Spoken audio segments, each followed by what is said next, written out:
I'll be honest, I kind of felt it coming when the ace hit the turn. I was like, fuck, you know? Like, just give me the 10K. What do you want to say? Like, I can't. Let's get lucky!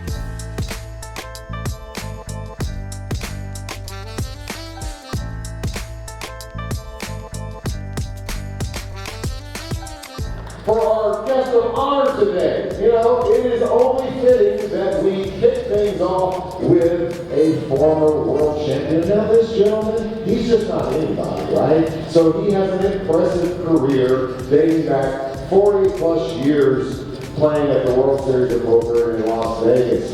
And so, he didn't win one, but 2 main events. He's got 10 bracelets to his name. He is one of the toughest players to ever be on the green belt battlefield of champions.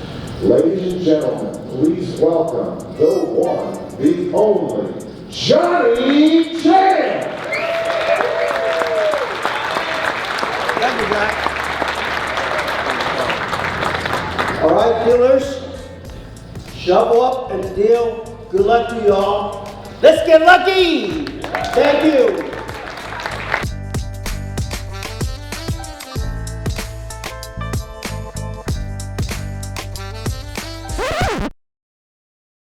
David, it looks like the WSOP is going to be bad beats every day at the moment. Can you tell us about your hand? Yeah, so I flew in last night, and I've been mostly grinding online, grinding Club GG, grubbing Clubs Poker app thing. I've just been doing really well at that, so I didn't see the reason to come out here and play the whole summer. We can't miss the main. So I got on a flight yesterday morning, flew out here. I sat down for my first hand about 28 minutes in. So we're still at 100, 200, obviously. I'm in the big blind the first hand. This is the first year I've actually sold action for the main instead of being backed for it. So I'm taking a picture, like I'm sitting down, giving the ID, I'm still taking the picture like of the stack and the thing to send up stakers, I get that taken, and it's folded around to the button. Goes to 600. I look down at ACES, so my phone's away now. But I haven't even sent the buy-in receipt yet. So I have ACES. He went 600. I 3-bet to 2,800. And he pretty quickly 4-bets to 7K. And so now I have a choice of what size the 5-bet's going to be, and we're never trapping this deep. So my thinking was, as far as I can tell, it's an American player. And so I decide that, okay, if I 5-bet non-all in here, even his kings are just going to start set mining. And, I want to stack top of range. And I determined that, just jamming is just the most profitable thing here, because he's going to call top of range some. And if he folds it, I'm not going to show my hand, right? He's just going to, be wondering, what the fuck, So anyways, he goes in the tank. He does say, he's like, man, if I call, this will be a nit roll or something like that. He's letting me know he has a real hand. And I mean, I'm assuming he has a real hand when he doesn't snap fold. He says, do you really have aces the first hand of the main event? And I said, I just quickly responded what I always say when people ask me, do I have this or do I have that? I just said some of the time, just some of the time. He pretty quickly put the chips in. He has kings, and we get, I think you guys have a video of the run out. It was deuce, jack, queen, ace on the turn.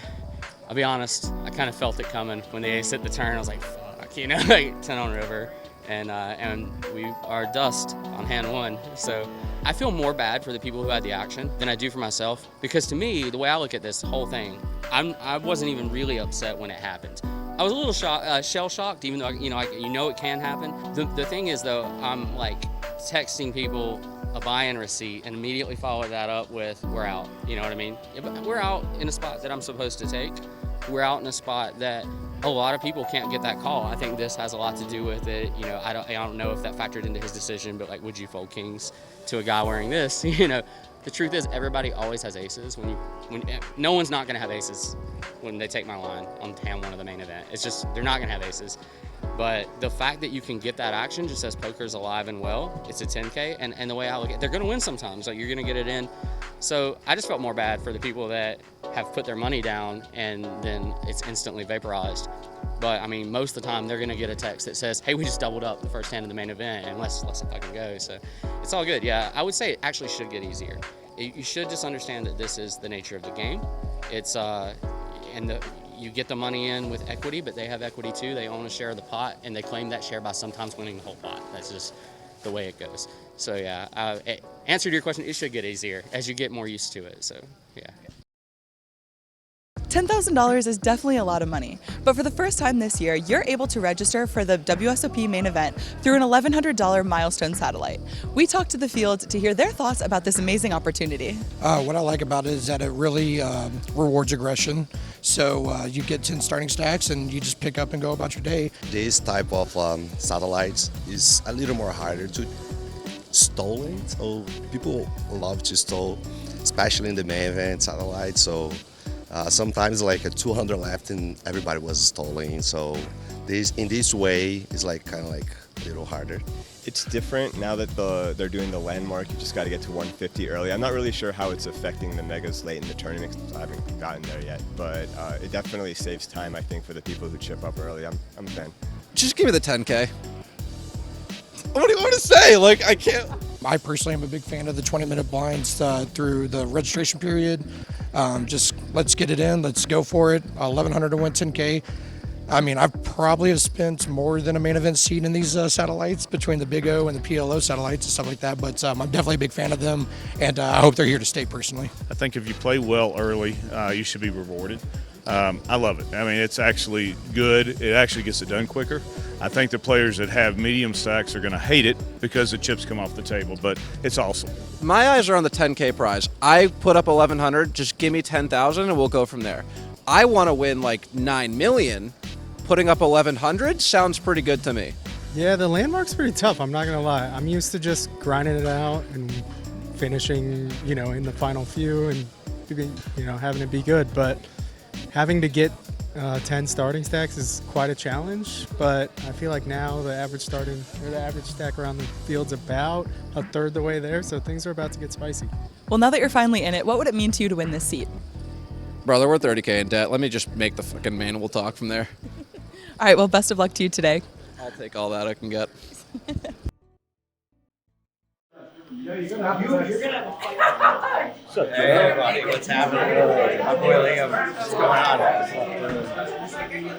I'm going the whole. Yeah, we can see him. We can see him. We can see him. No, this is an insane who's who of poker. It right is now. really a who's who of poker. I mean, we've got Mike Matusow here. My goodness. Do you remember me, Mike?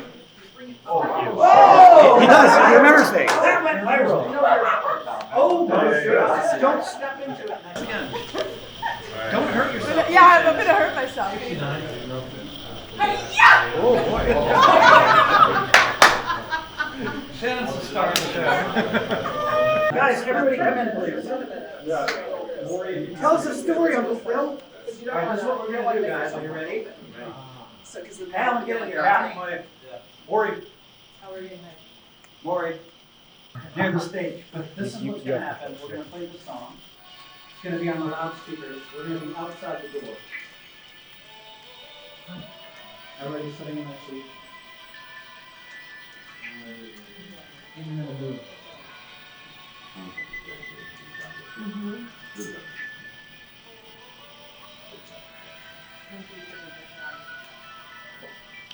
Which genius came up with this? And we blast through the doors. And so they'll be on the loudspeakers. We blast through the doors, blast open one. Like, I like that 20-minute of simmering. And then boom, we all just kind of go, everybody's just going to be maniacal. We're going to walk to the stage. So you don't want to scatter all over the room? Okay. Walk the path behind him and do all your, karate moves. That would work. Until you get to the stage. When you get to the stage, everybody's lining up behind the table. Wait, when we get to the stage, can we just have a quick fight between Jungle and Shannon? Well, everybody else is lining up at the back of the table. That's fine. Right in front of the Up on the puck. Up on the, you'll see there's a round stage around. So they'll be on the puck fighting. Up Everybody on the else puck will go to the back of the stage. Yes. As soon as Shannon takes out Jungle Man, then maybe she takes me out too. Okay. Maybe she kicks me, but Shannon, can you kick me like right here? Something right here. Oh, yeah, you get out of it. Not that hard, but yeah. No, that was fine. I might be needed here. Stay down, Jungle. Just stay down, go down the ground again. Please, you can't help me, please not on the nuts. He's gonna come help you, right here. Just let him have it. You punch him. Oh, great, no. Yeah. Stop.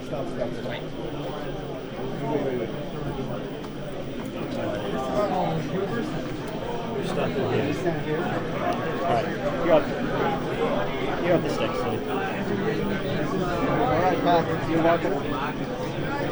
Yeah, baby. Hey, baby. Hey,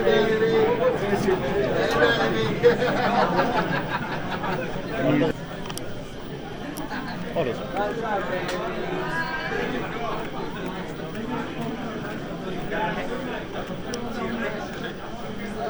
Yeah. Cool.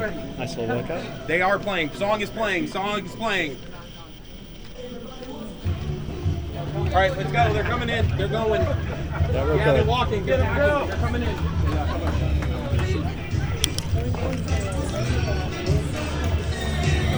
Okay, ladies and gentlemen, we've now hit your favorite part of the world series of Poker Main Event. For the better part of 30 years, this man has fought for chips, kicking, punching, and sometimes verbally assaulting his opponents. Similar to poker, martial arts are about discipline and technique. And in the game of Doyle and holdem, this man definitely has a black belt.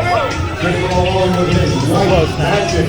Accompanied by members of Karate Combat, ready to battle for all the chips, ladies and gentlemen, the 1989 World Champion and 17-time gold bracelet winner, the Grand Sensei of Poker, Hellmuth Jr.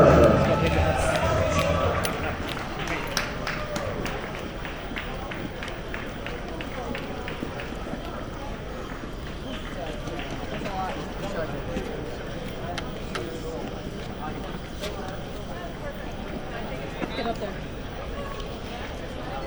Stone to each other.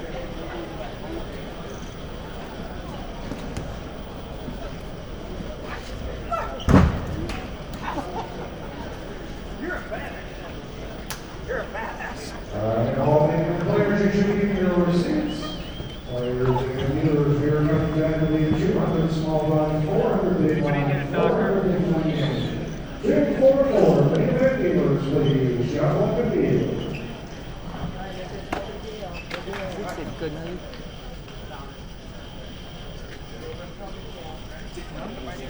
Thank you.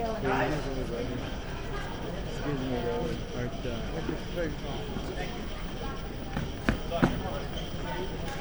Ah, c'est drôle. Scotty, baby.